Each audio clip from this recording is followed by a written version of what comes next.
मदद कुन मदद कुन मदद कुन या मुईनुद्दीन चिश्ती क़ादरी यमनारे या गौसे आज़म मीज़नम दमज़ शेख अहमद रज़ा ख़ां क़ुत्ब आलम मीज़नम बलगल उला बिकमालिही कशफ़त दुजा बिजमालिही हसूनत जमीउ ख़िसालिही सल्लू अलैहि व आलिही। करूँ तेरे नाम पे जाँ फिदा, न बस एक जाँ दो जहाँ फिदा, दो जहाँ से भी नहीं जी भरा, करूँ क्या करोड़ों जहाँ नहीं। जिसको अपने नबी से जितनी मोहब्बत का दावा हो, कोशिश करें उतनी आवाज़ के साथ रसूल और आले रसूल की बारगाह में दुरूद व सलाम की डालियाँ निछावर करें। पढ़ें बावाज़ बुलंद अल्लाहुम्मा सल्लि अला सय्यदिना व शफ़ीइना व नबीना मौलाना मुहम्मदिन मअदिनिल जूदि वल करम व आलिही व अस्हाबिही व बारिक वसल्लिम सलातुन व सलामुन अलैका या रसूलल्लाह सल्लल्लाहु तआला अलैहि वसल्लम। मैं दिली मुबारकबाद पेश करता हूँ जुमला अरकान कमेटी, बानियान जलसा, मिंबरान जलसा को, जिन्होंने इस अजीम महफिल का इंतज़ाम संभाला हुआ है। अल्लाह करीम तमाम ही अरकान कमेटी को और उन तमाम अहबाब को जिन्होंने इस महफिल पाक में दामे दिरमे कदम सुखने जिस तरह से भी हिस्सा लिया है, अल्लाह करीम सबको मुस्तफ़ा जान रहमत के ख़ास करम से माला माल फरमाए। मुझे काफ़ी वक्त हुआ, बहुत पहले एक मरतबा और यहाँ आना हुआ था। मुझे मालूम है ये बस्ती खां साहबों की बस्ती है, लेकिन डॉक्टर इकबाल का ये शेर आपको भी याद रखना चाहिए। डॉक्टर इकबाल ने कहा था, यूं तो सैयद भी हो, मिर्जा भी हो, अफगान भी हो, तुम सभी कुछ हो, बताओ कि मुसलमान भी हो। मैंने आपसे दुरूद पाक पढ़ने के लिए कहा, चंद हुजूर के वो दीवाने जिन्होंने दुरूद पढ़ के सुनाया, अल्लाह उन्हें आज की रात के सदक़े हुजूर का मदीना दिखा दे।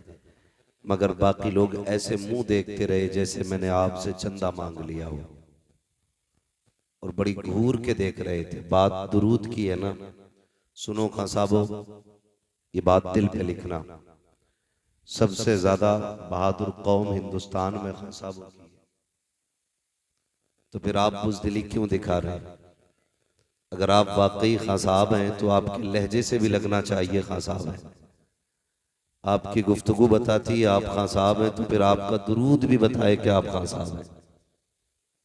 मैंने दुरूद पाक के लिए कहा तो काफी देर तक मुंह देखते रहे। या दो बातें हैं, या तो आपने मेरी बात समझी नहीं, या सुन भी ली समझ भी ली, मगर आपको दुरूद पाक याद नहीं है। याद है दुरूद पाक? कितने लोगों को याद है? जरा हाथ उठा के बता दे। माशाल्लाह। अब जितने लोगों ने हाथ उठाए उतने लोगों ने पढ़ा नहीं था। मैं सूफी जी एक मिनट, अभी आपने हिंदुस्तान का वो लहजा जिधर जाए उधर मकान बना लेता है। भाई ताहिर रजा रामपुरी साहब माशाल्लाह, अगर इन्हें बिहार के इलाके में देखो तो उधर पूरा कब्जा है। किशनगंज चले जाएं तो उधर पूरा कब्जा है। ये जिधर जाते हैं अल्हम्दुलिल्लाह, ये जमीन पे भी कब्जा कर लेते हैं, दिलों पे भी कब्जा कर लेते हैं। ये बहुत हमारा यूं समझिए कि एक हीरा है हमारे इलाके का। ठीक है, रामपुर मुरादाबाद में कोई बड़ा फर्क नहीं है। अल्लाह ताला भाई ताहिर रजा रामपुरी को दिन दूनी रात चौगनी तरक्की अता फरमाए। और याद रखिएगा, मुझे दावत भाई शान अरब साहब ने दी है, तो मैं इन्हीं से निपटूंगा। रोड में कितने गड्ढे थे हिसाब ही ने देना है। हाँ, कितने झटके पड़े थे वो हिसाब इनको देना है। आप किस मोहब्बत से सुन रहे हैं ये हिसाब भी इन्हीं को देना पड़ेगा। ठीक है जी, बस आपसे इतनी गुजारिश है, आप किसी चीज की फिक्र न करें, बस इतनी फिक्र करें कि आपसे जो कहा जाए वो मान लें। उस बात को सिर्फ आप मान लीजिए जो आपसे कहा जाए। समझ रहे हैं मेरी बात जो मैं कहना चाह रहा हूं? आपसे जितना कहा जाए आप उसको मान लीजिए। हमारी कौम अल्लाह सलामत रखे। अगर हम अपने बच्चों के हालात पे बात करें तो हमारे बच्चे को 7 साल में 700 गालियां याद हो जाती हैं। जितनी देर चाहो बिना सांस लिए हमारा बच्चा गाली देता रहता है। और तकलीफ इस बात की है कि 18 साल का जवान हो जाता है बंदा, लेकिन जब दूल्हा बनता तो पूछता है कि ये नफल कैसे पढ़े जाने। सोचने वाली बात है। कह रहे हैं नफल कैसे पढ़े जाने, आज तक इसे कहना भी नहीं आया। भाई थोड़ा सा दीन के करीब आइए और दीन सीखने की कोशिश कीजिए। अपने बच्चों को दुरूद पाक का आदी बनाइए। अपने बच्चों को हुजूर पर दुरूद पढ़ना सिखाइए और उन्हें बताइए कायनात में हम अपनी जान से ज्यादा अगर किसी से प्यार करते हैं तो उस जात को हसनैन का नाना कहा जाता है, जहरा का बाबा कहा जाता है। हाँ देखिए, आप कब्रिस्तान के करीब बैठे जरूर हैं, लेकिन आप मुर्दा नहीं हैं। मैं आपको बता दूं आप जिंदा हैं जी। अगर भूल गए हो यहाँ के तो बता दूं जिंदा हैं। और जिंदा जब बोलते हैं तो जिंदों को सुनाई देता है। बात अच्छी लगे तो आपको क्या कहना है? सुभान अल्लाह।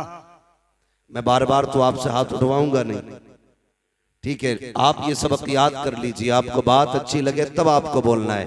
और क्या कहना है? अभी सारे नहीं बोले, जरा बोल के बताएं सुभान अल्लाह। सुभान अल्लाह। मैंने कहा अपने बच्चों को दुरूद का आदी बनाओ। स्कूल पढ़ाते हैं कि नहीं? बच्चों को पढ़ाते हैं। बच्चों को क्यों ऐसे शर्म से सर हिला रहे हैं? तालीम अच्छी बात है, पढ़ाना चाहिए। और जो लोग पीछे हैं उनसे मैं गुजारिश करूंगा आगे बढ़िए, अपने बच्चों को अच्छी तालीम दीजिए। तालीम हमारा सबसे बड़ा हथियार है। जो कौम तालीम में पीछे हो जाती है फिर वो तरक्की में भी पीछे हो जाया करती है। और एक बात करूं, बहुत बढ़ के एक बात कहूंगा, बुरा ना मानना, आज डॉक्टरों की कमी नहीं है। MBBS रोड पे अगर आप निकले तो 8-10 आपको तख्तियां MBBS की लगी मिल जाएंगी। 8-10 तख्तियां। MBBS भी बहुत बने और BUMS भी बहुत बन गए, मगर अफसोस कि कोई इंसान न बन सका। जिस हॉस्पिटल में आप जाइए उल्टी छुरी से गले काटे जा रहे हैं। दुनिया इतनी जालिम हो चुकी है, पैसा ही असल हो चुका है। पैसा कमाने के लिए लाशों के ऑक्सीजन लगाने के बाद 3 दिन तक उन्हें रख करके पैसा वसूल किया जाता है और 3 दिन के बाद कहा जाता है ये मर चुका है। अपनी लाश ले जाइए। जब फैमिली वाले लेने के लिए आते हैं तो उसी हॉस्पिटल का एक मेंबर आके कहता है लाश बाद में मिलेगी, पहले आपको इसकी टोटल फीस जमा करनी पड़ेगी। इलाज नहीं हो रहे, अब लाशों के सौदे हो रहे। मैं तो अक्सर कहा करता हूं यार, अगर तुम्हें यह लगे कि कोई बंदा मरने वाला है तो उसे हॉस्पिटल न लेके जाना, उसे पाक से बिस्तर पे अपने घर में लेटा देना। कम से कम अगर चैन से जी ना सका तो चैन से मर तो सकता है। लेकिन हम करते क्या है?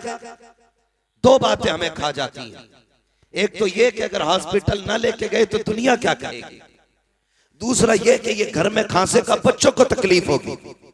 ये सोच करके हम हॉस्पिटल लेके भागते हैं। और हॉस्पिटल की कंडीशन आप देखिए, जिस बिस्तर पे बंदा लेटा है वो बिस्तर भी ना पाक, जो चादर इसके नीचे बिछी है वो चादर भी ना पाक, जो कपड़ा कॉटन का इसको पहनाया गया है वो कपड़ा भी ना पाक, आईसीयू में रखने के बाद मुंह पे ऑक्सीजन लगा दिया गया। अब कोई भी अपना उसके अंदर नहीं जा सकता। पूरे का पूरा स्टाफ ऐसा है जिसे कलमा तो बड़ी बात है, इस्लाम तक नहीं आता। मुझे बताओ अगर रूह निकलने लगे कितनी बेबसी की मौत होगी जहां रहमत के फरिश्ते तक ना आए। मरते वक्त कौन क्या चाहता है? हर शख्स ये चाहता है मरते वक्त मेरी रूह आसानी से निकल जाए। क्या कि अच्छा हो तेरे घर के अंदर तेरा बाप लेटा हो, पाक बिस्तर हो, पाक चादर हो, पाक लिबास हो, इधर रूह बदन से निकलना शुरू करे। अगर बेटे को कुरान आता है तो बहुत अच्छा, भतीजे को आता है तब भी अच्छा है, खानदान में किसी को कुरान आता है तब भी अच्छा है। मैं जानता हूँ अगर खानदान में भी किसी को कुरान नहीं आता होगा तो कम से कम बेटों को इतनी गैरत तो आती होगी। मस्जिद जाकर इमाम को बुला करके लाएंगे, वो आके बाप के सरहाने खड़ा होगा, इधर रूह निकलती होगी, वो यासीन पढ़ना शुरू करेगा, इधर रूह निकलती होगी, वो सूरह रहमान पढ़ना शुरू करेगा। फिर तेरा बाप बेबसी की मौत नहीं मरेगा बल्कि शान से कहता जाएगा, इन्हें जाना इन्हें माना, न रखा गैर से काम, लिल्लाहिल हम्द में दुनिया से मुसलमान गए। नारे तकबीर, नारे रिसालत, मसलक के आला हजरत फैजाने कुरान मुफ्ती हम्मद रजा साहिब क़िबला। मैं कहता हूं पढ़ो और आगे बढ़ो। कम से कम मैं एक बात बता दूं, खुदा की कसम खा के कहता हूं, इससे बड़ी कसम कोई नहीं। अल्लाह ने मुसलमान के सीने में रहम रखा है, मुसलमान के दिल में रहम रखा है। वो कितना भी बड़ा दुनियादार हो जाए, किसी न किसी गोशे में रहम रहता है। अगर आपका बेटा MBBS होगा, कुछ नहीं PUMS ही हो जाए, कोई गरीब रोता हुआ आएगा तो कभी मुस्तफा के नाम पे उसे फ्री दवा मिल जाएगी, कभी हुजूर के नाम पे उसका फ्री इलाज हो जाएगा। कम से कम कुछ भी ना सही और बढ़ के बात करने लगा हूं।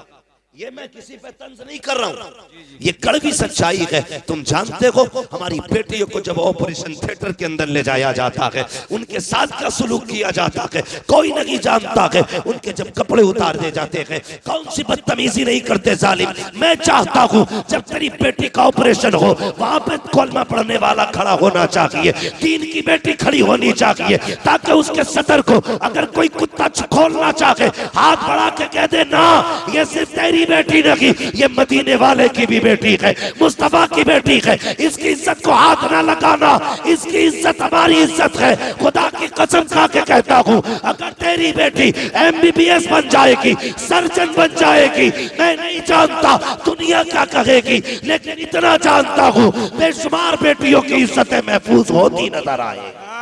सुभान अल्लाह, सुभान अल्लाह। बहुत और आगे बढ़िए। बहुत अलग नजरिया रखता हूं मैं, पढ़ो, मैं मुखालिफ नहीं था। पढ़िए। हमारे पास क्या नहीं है कमेटी वालों, अल्लाह आपको सलामत रखे, सिर्फ जलसा ना करना, सिर्फ उर्स ना करना, अल्लाह तौफीक दे तो पूरा साल हुजूर की उम्मत की खिदमत भी करनी है। करेंगे इंशाअल्लाह, सारे वादा करो इंशाअल्लाह। हाँ, ये वादा करो उम्मत की भी खिदमत करनी है। और अरबाब मिंबर की बस दुआएं चाहिए। हमारे पास नारे भी बहुत हैं, ठीक है, उर्स भी हमारे काफी भारी होते हैं, लंगर भी काफी बड़े होते हैं, और ये होने भी चाहिए। ये सुन्नियों की पहचान है। मैं खत्म करने की बात नहीं करता, ये सुन्नियों की पहचान है। लेकिन मजा तब है आज मौलवी साहब के नाम का उर्स सजा के बैठे। अल्लाह करे कल मौलवी साहब की तरफ से किसी गरीब बेटी का घर भी तुम बसाने के लिए खड़े हो जाओ। जिस तरह पूरी कमेटी ने इकट्ठे होकर के खून पसीने की कमाई से उर्स सजाया है, अल्लाह करे किसी गरीब की बेटी के हाथ मेहंदी से इसी मेहनत से सज जाए। दावे के साथ कहता हूं, भले तू साल भर मजार पे ना आना, दुनिया के किसी भी कोने में तुमने गरीब बेटी के हाथ मेहंदी से सजा के उसका घर आबाद करा दिया, मरने की देर होगी मदीने वाला तेरी कब्र को सजाने खुद आ जाएगा। हमें ये करना पड़ेगा और आगे बढ़ना पड़ेगा। मेरे दोस्तों, कितने पीछे रह गए, खुद सोचो, खुद सोचो। जिसके धर्म की कोई था नहीं वो तो मजबूती से थामे बैठे, जिनके मजहब की एक एक तारीख रकम है, आज वो कितने पीछे। तुम देखोगे किसी भी गैर मुस्लिम को, तुम आज देखो बिना तिलक के नजर नहीं आएगा। जी बेशक, बहुत गौर से सुनना मेरी बात। बिना तिलक के नजर नहीं आएगा, बिना बालों के नजर नहीं आएगा। आज क्या, हुजूर ने हमें टोपी दी थी, किधर गई? कितने लोग लगाते हैं टोपी? सोचो तो सही, कितने लोग टोपियां लगाते हैं? कब? जुमे के दिन टोपी लगती है। किस दिन? बोलो, जुमे के नाराज हो? जुमे के दिन। नाराज नहीं हो तो फिर बोलो, जुमे के दिन लगाते हैं कि नहीं? जी जी जी। और कौन से दिन लगती है? ईद के दिन। वैसे तो किसी ना किसी के सर पर रोज लगी रहती है, लेकिन मैं वो बात कर रहा हूं जिसमें ज्यादातर लोग टोपी लगाते हैं। दूसरा कौन सा दिन है? अल्लाह सलामत रखे, भाई कह रहे हैं ईद का दिन। और एक दिन और आता है जिसमें सारे लोग टोपी लगाते हैं, वो दिन आता है रबीउल अव्वल शरीफ का दिन, हुजूर की विलादत के दिन। सबके सर पे टोपियां होती हैं। और एक दिन और आता है जिसे मुहर्रम की 10 तारीख कहा जाता है, जिसमें अक्सर लोगों के सर पे टोपी होती है। जब सब टोपी लगा लेते हैं तो हुकूमत हिल जाती है। तो मैंने 4 बार टोपी लगाई, हुकूमत हिल गई। अगर 365 दिन टोपी लगा लोगे तो दुनिया हिलती हुई नजर आएगी। जी जी बेशक। लेकिन लोग कहते हैं अरे मौलवी साहब तकरीर करना, लोनी और दुपट्टे ना ओढ़ना। तो मैं सीधी बात कहता हूं, जब से लड़कों ने टोपियां उतार दी, बेटियों ने दुपट्टे उतार दिए। बाप टोपी ओढ़ना शुरू कर दे, बेटियां दुपट्टे ओढ़ना शुरू कर देंगी। आदत डालिए बच्चों के, आदत डालिए। गलत मैसेज मत लेके जाना, मेरी बात को ये मत निकालना मैं किसी को सताने आया था, दिल तोड़ने आया था। मैं बताना चाहता हूं, आज शादियां आप देखिए, शादियों में जाओ तो शरीफ आदमी खड़ा नहीं हो सकता। भाई कितने में किया होटल बुक के? 2 लाख में, 5 लाख में। और एक इज्जतदार आदमी अंदर एक लुकमा नहीं खा सकता। हजरत को ले जाना, टहल टाल के बाहर आ जाएंगे, क्योंकि वहां जितने खा रहे हैं सब बैलों की तरह घूम घूम के खा रहे हैं। नीचे बैठ के खाने वाले को तो पागल समझा जाता है। और अजीब लोगों का सिस्टम है। एक ने तो कारी असगर साहब एक ही प्लेट में बिरयानी भी डाली, कोरमा भी डाला, जर्दा भी डाला, कोल्ड ड्रिंक थी, वो दूसरे हालात में पकड़े पड़ा। अब वो खाए कैसे? हालात देखिए। जी जी बेशक। और प्लेटें वो कई जगह पे फाइबर वाली, वो फटी कपड़ों पे। बारात आफत में बदल गई। बेशक। हमने 4-4 लाख के मैरिज हाल तो किए, हमने 10 रुपए का दस्तरखान नहीं बिछाया। हमने 10-10 लाख लगा करके दुनिया की शोहरतें हासिल की। क्या कि अच्छा होता जमीन पे बैठ के मुस्तफा की सुन्नत को जिंदा किया होता। क्या कि अच्छा होता। लो एक बात और बता दो, जो खड़े होके खाते हैं उनकी बरकतों का मामला ये है, उसमें डबल खर्चा आता है। जो बैठ के खाते हैं उसमें आधा खर्चा आता है। लोग कहते हैं ये फेंकने में जायक हुआ है, मैं कहता हूं नहीं, तुमने सुन्नत मुस्तफा छोड़ी इसलिए बरकतें उठा दी गई। तू बैठ के खा, खुदा की कसम जितने खाने में एक बारात का भला होगा उतने खाने में अल्लाह 2 बेटियों के घरों को आबाद करेगा। नारे तकबीर, नारे रिसालत, मसलक के आला हजरत मुफ्ती हम्माद रजा साहिब क़िबला। बात खाने की आ गई तो एक और कह दूं, कार्ड आता, कार्ड एक आदमी की दावत है तो मोटरसाइकिल पे 3 बैठ के जाते हैं। समझ रहे मेरी बात? ये बात गौर से सुनना। एक पे 3 बैठ के जा रहे हैं, रास्ते में दोस्त मिल गया, उससे कहते तू भी टंग जा। कई लोगों की ये कंडीशन है, देखी ताहिर भाई के पैर रखने जगह नहीं, ऐसे चिलगाड़ी बनी गई। दावत खाने जा रहे हैं, क्योंकि पैर रखने की इतनी जगह ही कब है? वो तो बनी 2 लोगों के लिए थी, 4 बैठ गए, फ्री की खाने गए। पहले एक बात याद रखिए, मेरी बेटी हो या आपकी बेटी, हर बंदा खाना अपने मेहमान के हिसाब से बनाता है। ठीक है जी? और क्या करते हैं, अगर 100 मेहमान उसकी लिस्ट में होते हैं तो 120 लोगों का हर बंदा खाना बनाता है, बच जाए कम ना पड़े। बेशक। और जितनों को दावत देता मैं हूं या आप हूं, उसके रजिस्टर में चढ़े होते कितने लोग खाने वाले। अब अंदाजा लगाइए, एक के साथ एक फ्री आ गया, उसने बनाया था 120 लोगों का, खाने वाले कितने हो गए? 200 हो गए ना, 100 का डबल हो गया तो 200 हो गए, और कभी कभी 250 भी हो जाते हैं। अब ये बताइए, ये जो आप एक की दावत पे 3 टन के जा रहे हो, तुम्हारे बाप की जागीर थी? खुद सोच के बताइए। तुम नहीं जानते, एक बाप जब बेटी को रुखसत करता है ना, लोग खाने के ऐप बयान करना शुरू करते हैं। नाक तक भर के खागा और तीली डाल के कहेगा नमक तेज था,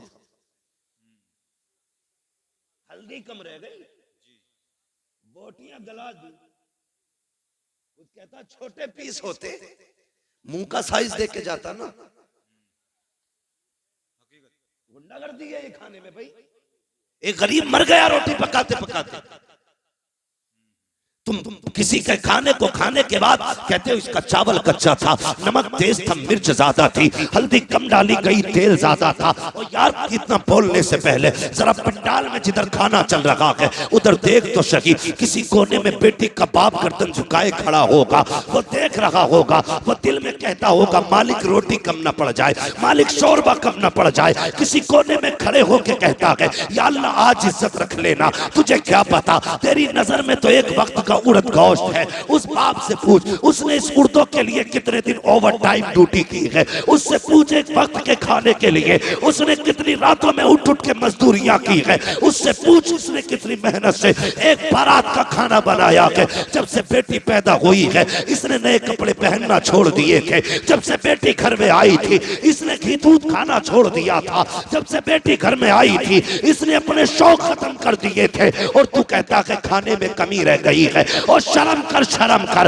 अगर खाने में कमी थी भी तो ना कहता कमी है। अगर कोई पूछता कैसा है कह देता खुदा का शुक्र है बड़ा अच्छा खाना बना है। तेरा इतना कह देने से तेरे पेट में दर्द नहीं होता, लेकिन इतना जानता हूं अगर तू खाने की तारीफ करता जमीन पर गरीब राजी हो जाता, अर्शों पे खुदा की रहमतें राजी हो। क्या बात है, सुभान अल्लाह, सुभान अल्लाह, बहुत अच्छी, बहुत खूब। पहली बात तो ये करनी है भाई, जितनों की दावत है इतनी जाएंगे, समझ गए? बोलो इंशाल्लाह। हाँ, जितनों की दावत है उतने ही जाएंगे।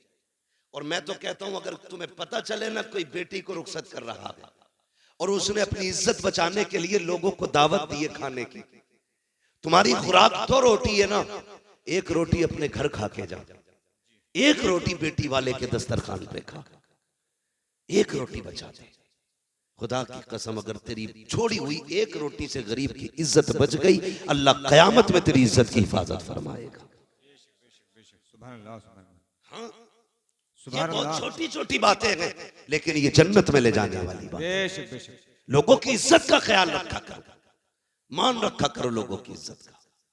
अल्लाह आपको सलामत रखे।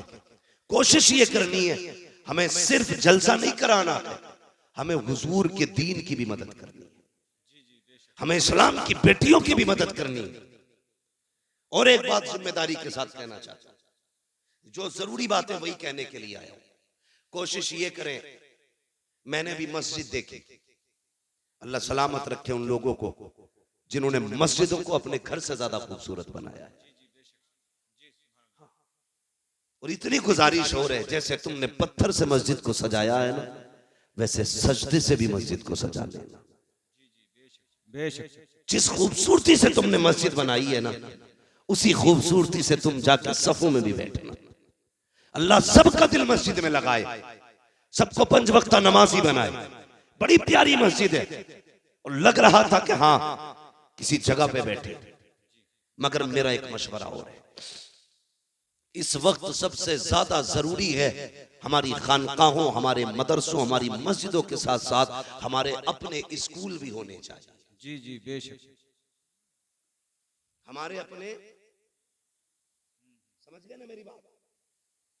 स्कूल जहां हिंदी इंग्लिश पढ़ाई जाती है, स्कूल, समझ गए ना?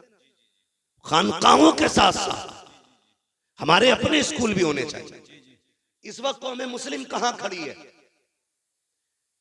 एक ऐसे दोरागे पे कौम मुस्लिम खड़ी है कि तबाही के अलावा कोई रास्ता नहीं।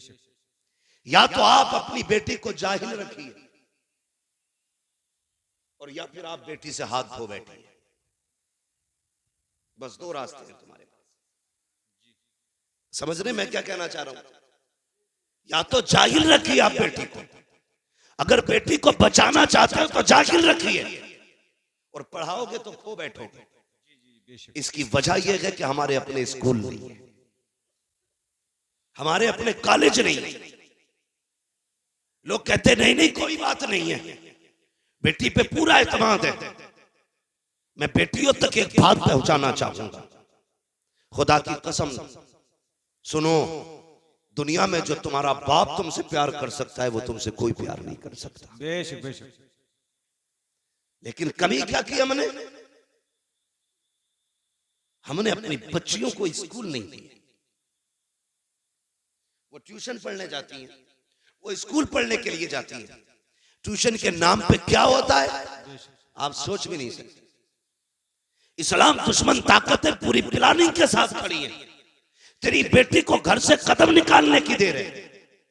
मैं नहीं कहता तेरी बेटी गलत है, लेकिन उसे बिगाड़ने में ज्यादा देर नहीं लगती है। इसलिए कि इस्लाम के दुश्मन पैसे भी लिए खड़े हैं, ऐश के सामान भी लिए खड़े हैं, पूरी मदद भी उनके साथ है। जो लड़कियां चाहती हैं वो हो जाता है, इसलिए कि पावर ताकत उनके साथ है। क्या कर सकते हो तुम? कुछ नहीं कर सकते। तुम्हें बताऊं दिल रोया जब मैंने एक वीडियो के अंदर देखा, हमारी बेटियां ट्यूशन पढ़ने गई तो वहां के पढ़ाने वाले उनके साथ बदतमीजियां कर रहे हैं। उनको दो लड़कों के बीच में बिठाया जाता है, दो लड़कों के बीच में एक लड़की बैठी होती है। हम ये सोचते हैं बेटी पढ़ने गई है, अरे मती मारी गई है हमारी, हम किस जगह पे चलने लगे हैं? आंखें बंद करके बैठे हो। कल जब बेटी चली जाती है, सोनू मोनू के साथ सोती है, फिर सर पीट के रह जाते हो। कैसे पलट के आएगी? गई हुई इज्जत कभी आया नहीं करती, जाने वाली आबरू कभी लौट के नहीं आती है। जैसे कमान से निकला तीर कभी वापस नहीं आता, जबान से निकली बात कभी वापस नहीं आती है, घर से निकली इज्जत कभी वापस नहीं आया करती है। जब बेटियां बेआबरू हो जाती हैं, कितना तड़प लो कुछ नहीं होगा। अगर इज्जतें चाहते हो, अपने स्कूल बनाओ, अपने कॉलेजेस बनाओ, उनको तालीम दो और दुनिया को बता दो हम करबला वाले हुसैन के मानने वाले हैं। खानकाहे भी हम बनाएंगे, स्कूल भी हम बनाएंगे। नारे तकबीर, नारे रिसालत, मसलक के आला हजरत फैजाने हुजूर ताजुल शरिया, रज़वियों की तकरीर, नबी के दुश्मनों की फूट गई तकदीर। समझ रहे मेरी बात? ये भी कोशिश करो खां साहबो, तुम्हारे अपने स्कूल होने चाहिए। वो फख्र से कहो हमारा अपना स्कूल है। क्या इनके नकाब नहीं उतारे गए स्कूलों में?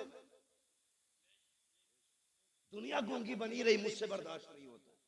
मौत एक बार आनी है, एक बार मरना है। और याद रखिएगा किसी ना किसी को तो कुर्बान होना पड़ेगा, किसी ना किसी को तो मरना पड़ेगा। मेरी बात सुने, हमारी बेटियों के नकाब उतारे गए स्कूल में एंट्री से पहले। ड्रेस के नाम पे उनके कपड़े उतार दिए गए। तुम्हारे अपने स्कूल होंगे, किसी की मां ने दूध नहीं पिलाया है, किसी की बेटे की कोई जूती उतार सके, कपड़े तो बड़ी बात। अपने स्कूल बनाओ, शौक कम करो, होटलों में नाश्ते कम करो, इस पैसे को बच्चों के मुस्तकबिल पे लगाओ। मुजफ्फरपुर के अंदर एक बच्चे को पिटवाया जाता है, ये मुस्लिम है। हमने थोड़ी देर बैठ के मोबाइल में देखा और ये कब बुरा हुआ? तुमने क्या किया कौम के लिए? अगर ये बुरा हुआ तो क्या दिया तुमने? दिल रोता है। मैं सुन्नी हूं, मुझे वहां भी कोई ना समझे जी, मगर तकलीफ होती है।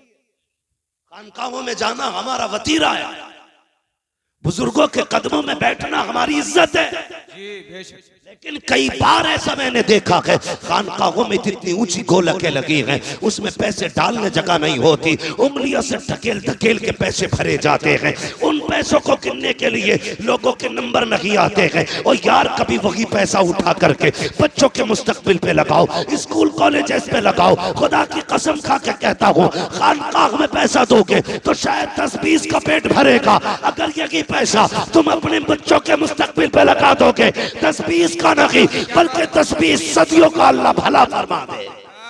सुभान अल्लाह, सुभान अल्लाह। बहुत अच्छी, बहुत अच्छी, बहुत खूब, बहुत खूब। जिस तरह बिगड़ा है साकी, उन्हीं को जाम मिलता है जिन्हें पीना नहीं आता। जी जी, बेशक। उन्हीं को जाम मिलता है जिन्हें पीना नहीं आता। माशाल्लाह, मेरी बात सुने, कई गलत नहीं है, कारी बाकर साहब, कारी असगर अली साहब, ये उलमा मदरसे से जुड़े लोग जानते हैं, तनख्वाहों को कई कई महीने हो जाते हैं। इमाम की तनख्वाह कितनी रहती है मस्जिदों में? 10,000 12,000 है, इतनी तनख्वाहें रहती है। उसमें भी क्या होता, अगले महीने ले लियो, मारी जा रही है क्या तनख्वाह तुम्हारी? हम भाग रहे हैं क्या? कुछ सोचो। ये 12,000 की तनख्वाह देने में पूरी कौम ऐसी बातें करती है। पहली बात तो ये कहूं, जब वक्त हो जाया करे तनख्वाह एक दिन पहले ही दे दिया करो। जिस तरह तुम्हारे बच्चे होते हैं उसी तरह इमाम की भी बच्चे। कोई ये ना समझे इमाम साहब बुलवा रहे हैं मुझसे, पहले सुन लीजिए, कभी पता चले अगले दिन दोनों इमामों की छुट्टी कर दो। वो नहीं है। ये सारी बातें मैं अपने दिमाग से और अपनी जरूरत के पेश नजर ये बात कर रहा हूं, जिसकी मैं जरूरत महसूस करता हूं। हाँ, इमामों की तनख्वाहें बेचारों की 6-6 महीने लेट है। उनके भी बच्चे हैं, वो भी बीमार होते हैं, उनकी भी दवाइयां हैं, उनके भी शौक हैं। लोग कहते हैं दिल नहीं लग रहा नमाज में, लगेगा कहां से, तनख्वाह तूने दी नहीं। उसके घर आ गई है भतीजे की शादी, बीवी ने कहा इमाम साहब की सूट तो जरूर बनेगा। तो वो फजर में भी खड़ा है ना, दुनिया सो रही है, वो हिसाब लगा रहा कहां से लाऊंगा। तो तेरा दिल लगेगा नमाज में? खुद बताना वगैरह, अल्लाह अकबर। उसके बाद कह रहा पता नहीं उस दुकान पर 1700 का मिलेगा, वहां 1800 का, वहां 2100 का, वो भी पैसे मिले भी नहीं है, किससे उधार लूंगा। ये सारा हिसाब जब फजर में लगेगा तो दिल लगेगा नमाज में? जरूरतें पूरी कर दो। जब वो खड़ा हो ना, उसका दिमाग दुकान पे न जाए, उसका दिमाग सीधा अल्लाह की बारगाह में चला जाए। बेशक बेशक।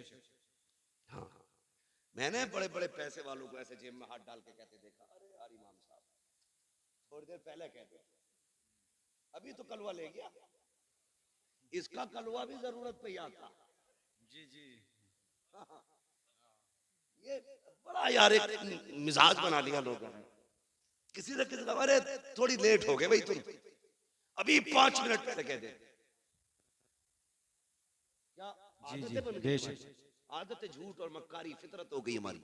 फितरत है, किसी का इंतकाल हो जाए और तुम ना बताओ, फिर वो पूछे यार तुम जोहर में नहीं थे, यार दफन में गया था। अरे यार मुझे क्यों नहीं बताया, मैं भी जाता। फर्ज कर लो अगर जाते टाइम बता दो चलेगा, अरे यार क्या बताऊं वो बकरा बीमार है ना, मैं भी चलता। मतलब करना आसानी है, जिधर से चाहो कान पकड़ लो। ये भी कोई जिंदगी है? जिसके साथ खड़े हो खुलूस के साथ खड़े हो,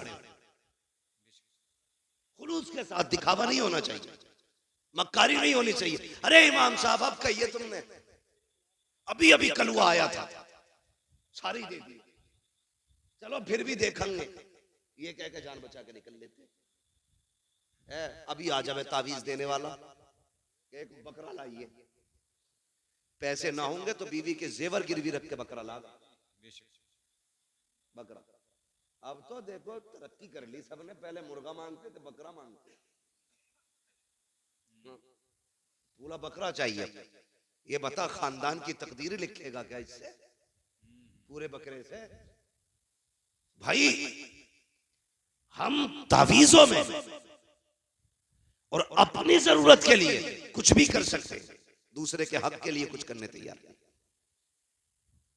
इन चीजों से निकलिए, खुलूस पैदा कीजिए दिल में। देने वाला कौन है बोलो?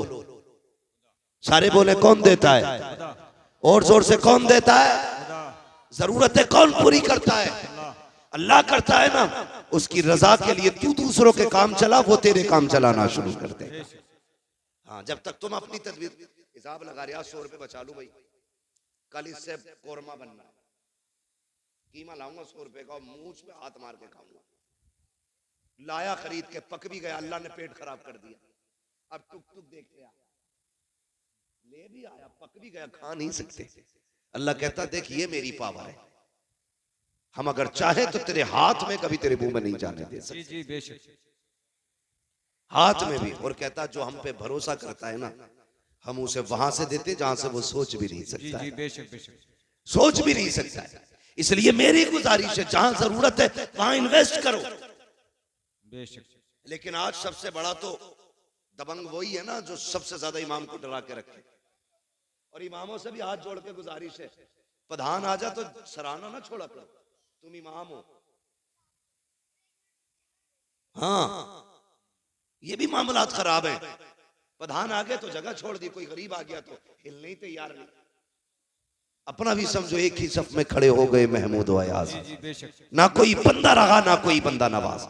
प्रधान भी है खड़ा हो लाइन से, कौन है तू? मैं वो हूं जो गांव का प्रधान है, मैं मुखिया हूं, मैं जमींदार हूं। होगा तू, मैं मस्जिद का इमाम हूं। तेरी रसाई कहां तक है? थाने तक। मेरी रसाई खुदा तक है। तू थाने कब जाता है? जब दलाली का नंबर हो। मैं खुदा तक कब जाता हूं? दिन में 5 बार लेके जाता हूं। पावर देख अपनी, और तू भी डट के खड़ा हो। अगर कोई कहे इमामत करनी है मेरी सुननी है, छोड़ दे मुसल्ला, कह देना। भूखे रह सकते हैं, इज्जत के सौदे नहीं कर सकते। और कई लोग ना इस चीज को इनकिसारी कह देते हैं, ये बड़ी आजिज़ी है। ये आजिज़ी नहीं है, चापलूसी है। तेरे पास वो चीज है जिसके बदले में दुनिया की कोई दौलत नहीं लग सकती। रब ने तेरे सीने में कुरान दिया है, इसकी बदल में कोई शय नहीं हो सकती है। बैठ डट के बता दुनिया को तू कौन है, बताना। हाँ, जो 4 लाइनें इंग्लिश में याद करते लोग उसके आगे खड़े होकर सल्यूट मारते। तूने तो 30 पारे कुरान के सीने में सजा रखे, लेकिन हम उसकी इज्जत नहीं करते। आगे लौटा ना हुआ, ये सपना बिछी, निकालो इन्हें। 5 मिनट लेट थे फजर में, इमाम 5 मिनट लेट हो जा तो इमामत से हटा दिया जाता है। तेरा बेटा 5 महीने से मस्जिद में नहीं आया, तुझे निकाला किसी ने मस्जिद से? नमाज तो सब पे ही फर्ज है ना, ये इमाम पे ही फर्ज है भाई? बोलो, ये नौजवान लोग डर रहे हैं कि मैं उसको नहीं कहूंगा। सब पे फर्ज है, सब पे फर्ज है ना नमाज, सब पे ही फर्ज है ना। तो ये जो सुबह सुबह जाके इमाम की खाट उल्टी करते हैं, इनकी जिम्मेदारी है घर से निकले तो बेटों की खाट उल्टी पहले करें, उनका हाथ पकड़ के मस्जिद में लाओ। अपने लल्ला को चादर उड़ाते हो, इमाम की चादर खींचते हो, फिर कहते हो निकालो ही नहीं। मैं एक मशवरा दे के जाऊंगा, आपकी वो तो मर्जी है, कोई भी कैसे करे। मैं नहीं जानता आपके यहाँ का हिसाब कैसा है। मस्जिद अच्छी है तो यकीन है कि लोग भी अच्छे होंगे। हाँ, मैं सोचता हूँ मस्जिद देखी तो मुझे लगा लोग भी अच्छे होंगे, लेकिन एक फ्री में मशवरा दे रहा हूँ, इमाम को निकालने की जिम्मेदारी अपने सर मत ले लेना, वरना हो सकता पूरी जिंदगी आपको भटकना पड़े। कभी किसी आलिम की बद्दुआ मत लेना, वरना खैरियत नहीं है। कोशिश ये करना, माना कि हाफिज तेरा भतीजा है, चचा है, भाई है, बेटा है, उसे अपना बेटा ना समझ, मुस्तफा का वारिस समझ के उसकी इज्जत किया करो। अल्लाह तुम्हें उसका सवाब अता फरमाए। तो मैं ये कह रहा था, जहां जिस चीज की जरूरत है वहां वो लगाओ। आज हमारे मदरसों की तनख्वाहें मुदर्रिसों की नहीं गई, वहां कोई पैसा देने नहीं जाता, और गोला के नाक तक भरी पड़ी है। नोटबंदी हुई ना तो बोरियों में से गले हुए नोट निकल रहे थे, करेंसी गला दी कई कई करोड़ों रुपए की। अगर वही पैसा मदरसे वालों पे होता तो कितने कुरान वाले पैदा होते, कितने हदीस वाले होते, कितने तजवीद वाले होते, कितने तफसीर वाले होते। खुदा की कसम हर घर में कुरान का दरख्त लगा होता। इसलिए जहां जरूरत है वहीं पे पैसा लगाइए, अपने बच्चों को आगे बढ़ाइए। कमेटी वालों, जलसे के साथ साथ हमें बस्ती भी देखनी है, हमें हुजूर की उम्मत के गरीब भी देखने हैं, हमें बेटियां भी देखनी है, अपनी सोसाइटी को भी आगे बढ़ाना है। अगर जरूरत पड़ी तो स्कूल भी देंगे, जरूरत पड़ी तो कौम के लिए अस्पताल भी बनवाएंगे। कोशिश ये करेंगे जो गरीब लोग हैं हुजूर की उम्मत के, उन्हें मुस्तफा के नाम पे फ्री दवाएं मिलनी चाहिए। करेंगे नहीं, लेकिन करते नहीं लोग, सारा पैसा एडवांस रखते हैं। अल्लाह कहता रख, कितना रखेगा? एक फोड़ा निकालूंगा भेजे में, एक ऑपरेशन 10 लाख का बैठाऊंगा, दूसरा कमर में निकालूंगा 20 लाख का ऑपरेशन, वो 4 फोड़ों में तुझे रोड पे ले आऊंगा। वो कहता है यही दौलत गरीबों पे लुटा, फिर देख मैं तुझे मौत भी ऐसी दूंगा कि तुझे मरते वक्त मौत का एहसास नहीं होने दूंगा। सौदे तो करो रब से यार, सौदे तो करो। इसलिए मेरी गुजारिश है, आप अपने पैसे को भलाई की जगह लगाइए, जरूरतमंदों पे खर्च कीजिए, जो जरूरतमंद नजर आए उन पे पैसा खर्च करें। अल्लाह ताला हमारी कौम को दिन दूनी रात चौगुनी तरक्की अता फरमाए। और एक बात बता दूं, जब भी हुजूर पे दुरूद पढ़ने की बारी आए ना, कंजूसी नहीं करनी। क्या नहीं करनी है? कंजूसी। क्या नहीं करनी है? कंजूसी। कंजूसी समझते हैं ना जी। मैं आप ही के इलाके का हूं, आप ही की जबान बोल रहा हूं। कंजूसी नहीं करनी है, बल्कि जब हुजूर पे दुरूद की बात आए तो फिर खुल के हुजूर के नाम पे दुरूद पढ़ना, बेशक बेशक। बढ़ के हुजूर के नाम पे दुरूद पढ़ना। सुभान अल्लाह। आपको लंगर भी खाना, कितनी डेगे बनती हैं? कई बनती है। खिचड़े की 4-5 डेगे बनती। जी जी जी। अल्लाह सलामत रखे। और हमारा तो अकीदा ये इन्हीं लंगरों पे हमारी नस्लों के गुजारे। क्या बात है, बेशक। बरेली से आवाज आती, तेरे टुकड़ों पे पले गैर की ठोकर पे न क्या डाल, बात है। झिड़कियां खाए कहां छोड़ के सदका तेरा। तो बच्चों की आदत डालिए दुरूद पढ़ने की। ये जो चुप रह गए ना, इनके बाप ने दुरूद पढ़ना नहीं सिखाया था। ये जो खामोश रहे दुरूद के मौके पर, इनको पढ़ना नहीं सिखाया था। तुम जानते हो दुरूद पाक की बरकत कितनी अहम है। कभी सोच भी लिया करो, अपने बच्चों को दुरूद का आदी बनाओ। अगर बच्चा स्कूल जाए, ड्रेस में देर होती है, माँ कहती ले बेटे ये रहा मोबाइल, थोड़ी देर गेम खेल, अभी नाश्ता बना के लाती हूँ, अभी पराठा बना के लाती हूँ, अभी ड्रेस उठा के लाती हूँ, अभी तेरे जूते लेके आ रही हूँ। बच्चों के हाथ में मोबाइल दे के जाते हो। अपने बच्चों से कहो बेटे नाश्ते में 10 मिनट लगेंगे, 10 मिनट तक मुस्तफा पे दुरूद पढ़ना शुरू कर दो। तुम्हारे बच्चे 10 मिनट दुरूद पढ़ेंगे। दावे के साथ कहता हूँ, और यार सुनो तो सही, रोज जब तुम्हारे बच्चे हुजूर पे 10 बार दुरूद पढ़ेंगे, किसी दिन तो हुजूर पूछेंगे ये किसका बेटा है जो रोज दुरूद पढ़ता है, ये किसका लाल है जो रोज मुझे सलाम भेजता है, ये किसका बेटा है जिसने मुझ पे दुरूद भेजा है। कोई कहेगा आरिफ का बेटा है, कोई कहेगा आकिल का बेटा है, कोई कहेगा अब्दुल रऊफ का बेटा है, फरिश्ते कहेंगे अब्दुल रहमान का बेटा है। खुदा की कसम, उनकी बारगाह में अगर तेरा नाम आ जाएगा, समझ लेना बेड़ा पार हो जाएगा। इसलिए आदि बनाओ बच्चों को। हम तो दुरूद से दूर हैं, सलाम से दूर हैं, बरकतें तो देखो। अल्लाह अकबर। एक बहुत बड़े पाए के बुजुर्ग हैं, सफर कर रहे हैं, वक्त असर का था, वुजू करने की चाहत हुई, चाहते थे नमाज पढ़े, लेकिन इस कसरत से पानी नहीं था जितना आज पानी है। हर जगह पे टंकी लगी है, प्रधान ने टंकियां बनवा दी, अब कोई टोटी बंद करने तैयार नहीं है। खुला है तो खुला है पानी। और मेरे भाई इस्लाम ने बताया था पानी हिसाब से खर्च करना, एक एक बूंद का हिसाब कयामत में देना है। ये इस्लाम हमें सबक देता है। आज लोग कहते हैं वाटर लेवल कम होता जा रहा है, उसी पानी को कम खर्च किया जाए। ये पैगाम तो 1400 साल पहले इस्लाम ने दिया था। मैं कुछ और कहना चाहता हूं, आज पानी की कसरत है, कल पानी कहीं कहीं मिला करता था, वो भी कुओं से लोग पानी निकाला करते थे। किसी बस्ती में एक कुआं होता था, किसी इलाके में कुआं होता था, कहीं पे कोई चश्मा होता था, कहीं पे कोई नहर हुआ करती थी। आज हर दरवाजे पे समर से भी लगे हैं। पानी की कसरत है। वो बुजुर्ग नमाज के इरादे से है,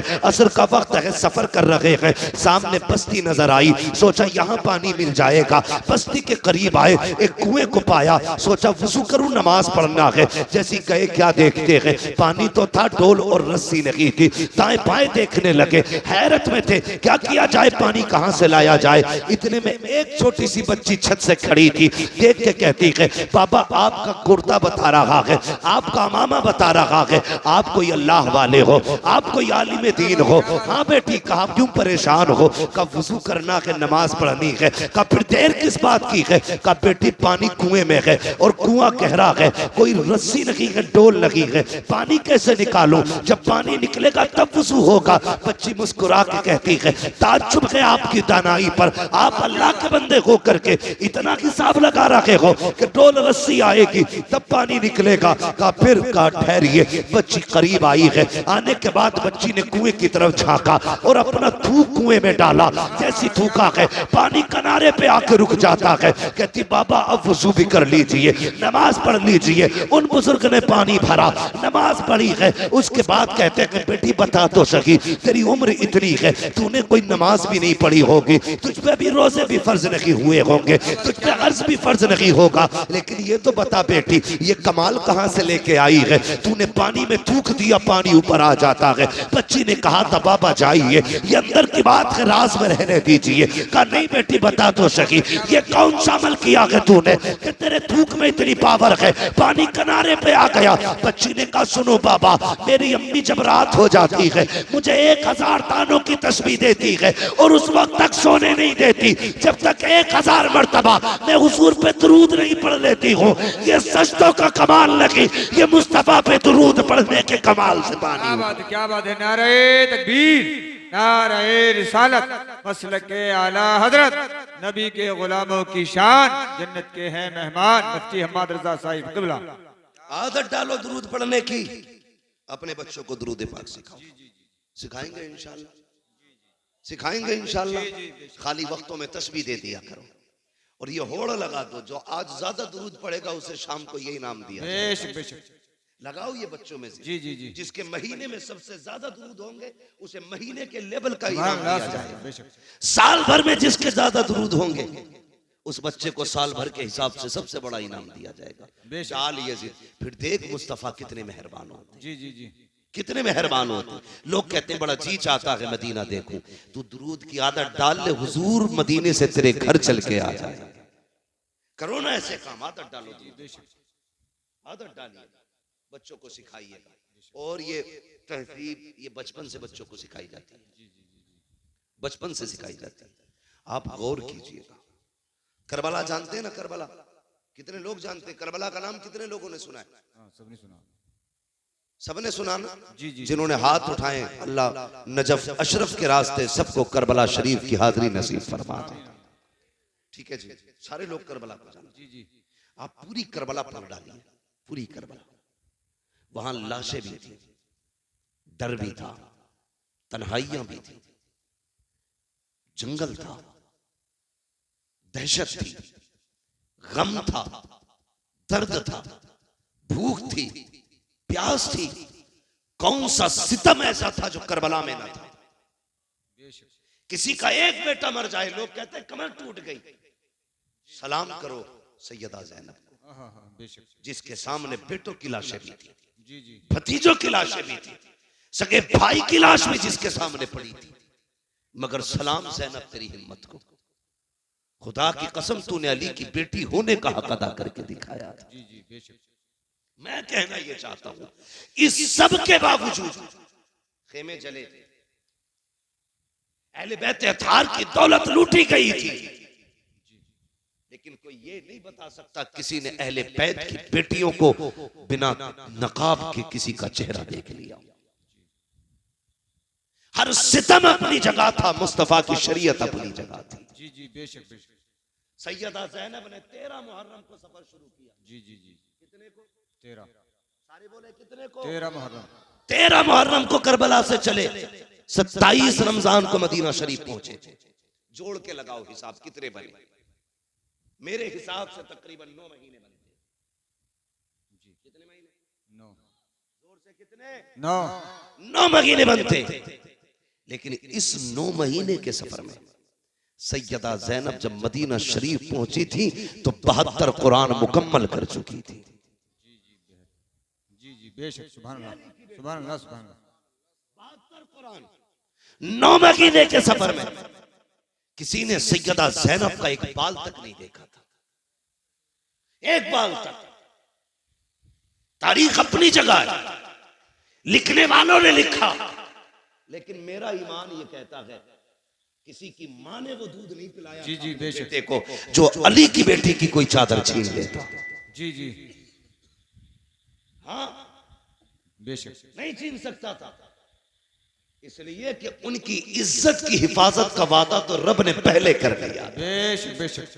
और चादर समझ छीनने का मतलब समझते हैं? जी जी जी, बेटी के सर से चादर खींचना उसकी इज्जत खींचने के बराबर। अली की बेटी के सर से चादर, वो भी अली की बेटी जो यजीद के दरबार में खुतबा देने पे आए तो पित्ते पानी होने लग जाए। जी जी, बेशक। और लोग पूछने पे मजबूर हो जाएं क्या अली आ गए? लोग कहें अली नहीं, अली की बेटी आ गई। ये सैयदा ज़ैनब। मैं कहना यह चाहता हूं, इन्होंने वो शरीयत का कानून पे अमल करके दिखाया कि दुनिया हैरत में है। आज कोई मिसाल नहीं मिलती है। ये उन्हीं के तरकी खैरात है जो बेटियों के सरों पे दुपट्टे सलामत हैं। ये सैयदा ज़ैनब का सदका है जो आज बेटियां पर्दों में नजर आ रही हैं। ये अली की बेटी का करम है जो तेरी मेरी बेटी की सर पे चादर रखी हुई है। ये अली की बेटी का एहसान है जो तेरी मेरी बेटी की इज्जत महफूज है। अगर अली की बेटी ने करबला में चादर न संभाली होती, आज किसी बेटी के सर पे चादर नहीं होती। और जब भी दुपट्टा देखा करो, अली की बेटी को याद कर लिया करो। मैं तो ये कहता हूँ, बचा के कूफे से आबिद को लेके आई है, कमर पे 12 इमामत उठा के लाई है। अली की बेटी को झुककर सलाम कर इस्लाम तेरी अमानत घर तक बचा के लाई है। नारे तकबीर, नारे रिसालत, मसलक के आला हजरत सरकार के घराने की शान, जन्नत के हैं मेहमान मुफ्ती हम्माद रजा साहिब क़िबला। आखिरी बात, आखिरी 10 मुहर्रम शरीफ आती है, बेशक 10 मुहर्रम शरीफ के दिन कुछ लाइल्म लोग, ना समझ लोग, उनकी अपनी बेटियां उसको त्योहार के तौर पर यूं मनाती हैं कि सरों पे दुपट्टे नहीं होते। बुरा ना मानो, ये हमारे ही घर की बात है। अगर मैं नहीं कहूंगा तो आपसे कौन कहेगा? बेशक मैं सिर्फ आपकी वाहवाह के लिए मैं मुंह बंद करके यहां से चला जाऊंगा। आप तो फिर वहीं रह जाएंगे ना जहां थे। मैं बताना चाहता हूं, 10 मुहर्रम को अली की बेटियों ने पर्दा करके दिखाया है। बेशक हमारी बेटियों ने दुपट्टे उतार दिए। बताइए, अगर मुहर्रम के नाम पे हमारी बेटियां दुपट्टे उतार के मेले में आ गई तो कयामत में सैयदा ज़ैनब को कौन सा मुंह दिखाएंगे हम? बेशक खुद फैसले करें। और तुम्हें बताऊं हया क्या थी अली के घर की? जी मैंने कहा आखिरी बात है, यजीद के दरबार में अली की बेटियां पहुंची। सुबह से शाम तक खड़ी रह गई हजरत ज़ैनब और हजरत सकीना यजीद के दरबार में, सुबह से शाम तक। जब उस यजीद कुत्ते का, जब उस कुत्ते का शाम को नशा उतरा, वो दरबार में आके बैठा और उसे पता चला अली की बेटियां आई हुई है। वो हुकूमत के नशे में था, औकात भूल बैठा। कहता इनके चेहरे दिखाए जाएं। हजरत फिजा आगे बढ़ी, कहने लगी कुत्ते हद में रहे, अली की बेटियां हैं, कयामत आ सकती है, किसी गैर महरम के आगे ये चेहरे नहीं खोल सकती है। ये हजरत फिजा ने कहा कि कयामत आ सकती है, लेकिन अली की बेटियों की सर की चादर नहीं हटाई जा सकती। पूछ, तुझे क्या पूछना है? कहा मुझे इनके नाम पूछने। अल्लाह अकबर। कहा सबके नाम मैं बताऊंगा। वो बिगड़ा, कहा तू कौन होती बताने वाली? मैं पूछूंगा। कहा हद में रह, हम जान दे सकते हैं लेकिन अपने आकाओं की इज्जत पे आंच नहीं आने दे सकते। उसने फिर इशारा किया उस 7 साल की सकीना की तरफ जिसका बचपन आता। कहा ये बच्ची कौन है? कहा ये हुसैन की सकीना है। ये वो है जो हुसैन के सीने पर सर रख के सोती थी। उसने कहा मुझे पूछना है, ये नाम बताए। 3 मरतबा उसने कहा, जवाब नहीं मिला ना। तो कहा ये बोलती क्यों नहीं? इमाम ज़ैनुल आबिदीन ने कहा कुत्ते, इसके गले में जो फंदा पड़ा है ना, ये इतना टाइट है कि इसकी आवाज नहीं निकल रही। ढीला कर फंदा। उसके कहने से एक यजीदी फौजी आगे बढ़ा। उसने गले का फंदा खोलने के लिए हाथ बढ़ाया। हजरत सकीना दौड़ के सैयदा ज़ैनब के कदमों से लिपट गई।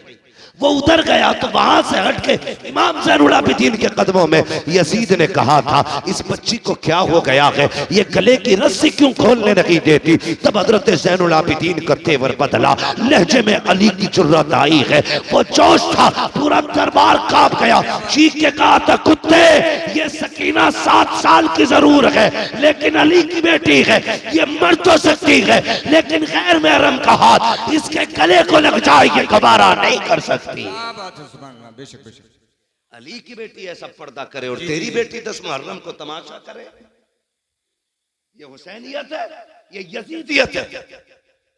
अगर ऐसा तुम्हारी बेटियों ने किया तो कयामत के दिन कोई बचाने वाला नसीब नहीं होगा।